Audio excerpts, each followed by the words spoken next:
What's up, guys? Welcome to part 3 of What If Dale Horvath Survived in The Walking Dead. So let's get into it. We start off in Woodbury.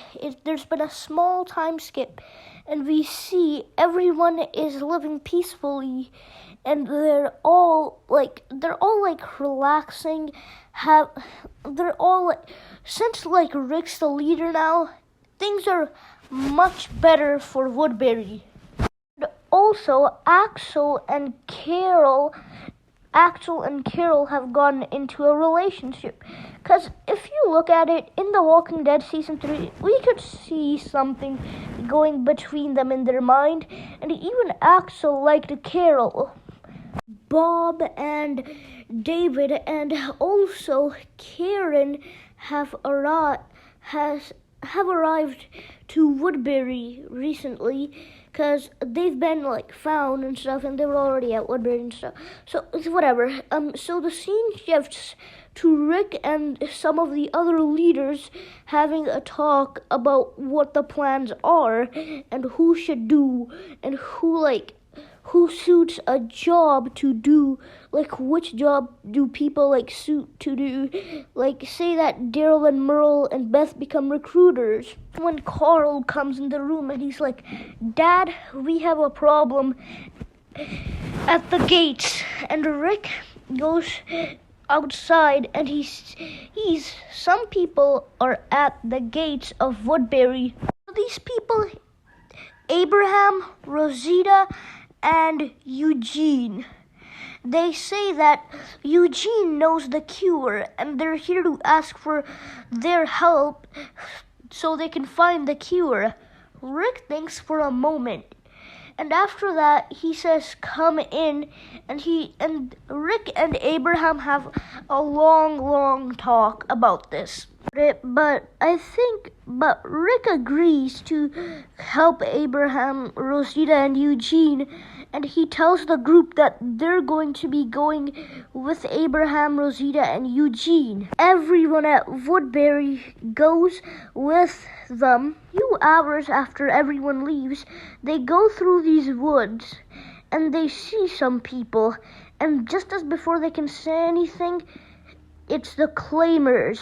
Joe, the leader of the Claimers, Joe is quickly taken out by the group. As for the other Claimers, they managed to kill a couple of our group members. Have killed Karen and Lizzie and Lizzie's sister, Mika. And the group is not happy about this, and they gun down the Claimers instantly. Group, as they're traveling, they come across a place, and there's a lot of people there, and it's named Terminus. But the second Terminus attacks them, the group are able to kill everyone at Terminus, but they do lose 2 people here. Those 2 people, it's Sasha. Who is the other one? It's Andrea.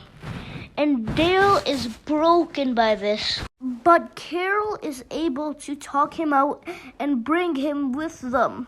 When they're out in the woods, they see that there's someone stuck asking for help. Gabriel, who's running around for help.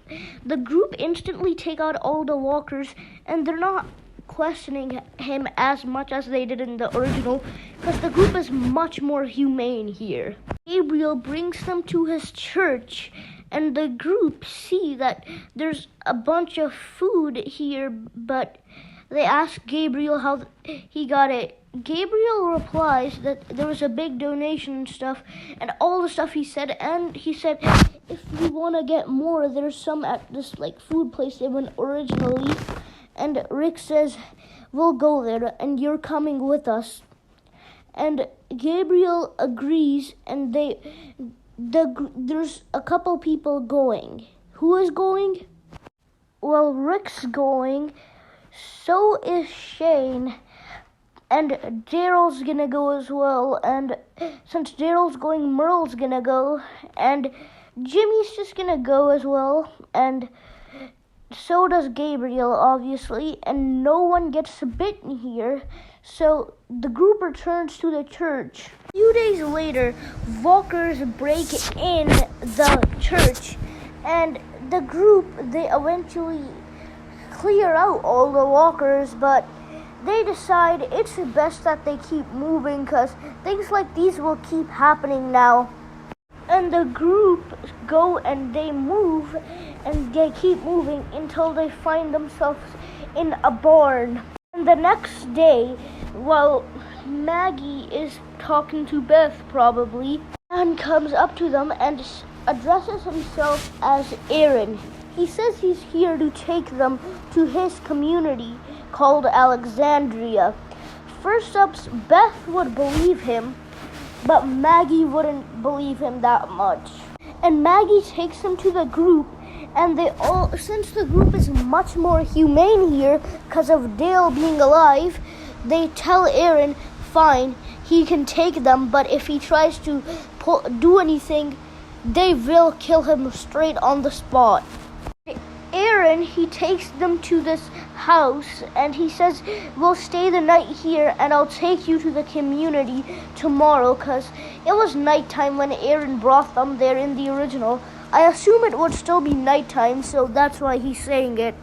And Aaron introduces the group to Eric. And the group, they're actually starting to believe Aaron now, and they're starting to think he's a good guy and he's actually for real here. And the next day, they all hop in Aaron's RV and they start to drive towards Alexandria.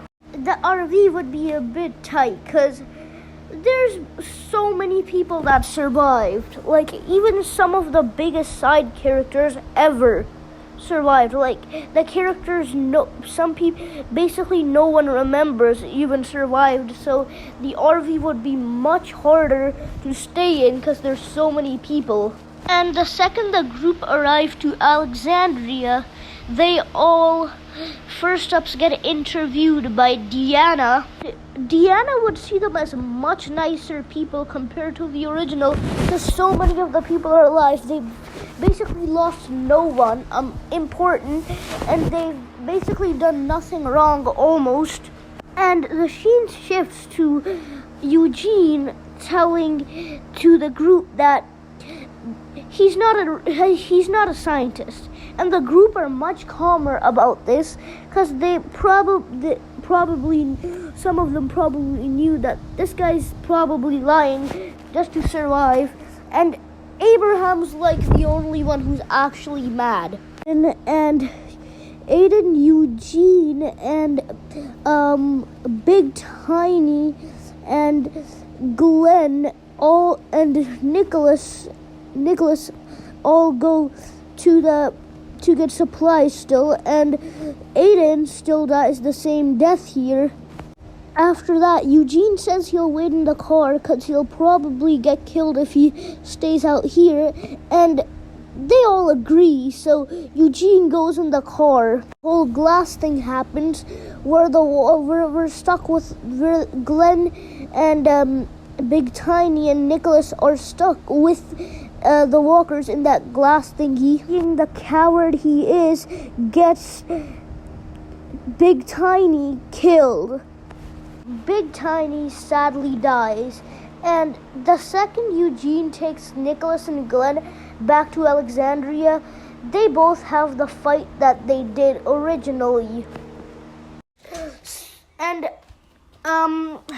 Oscar and Axel and T-Dog are backing Glenn up because for Axel and Oscar, Big Tiny was their friend, and for T-Dog, Glenn's been his friend since the start.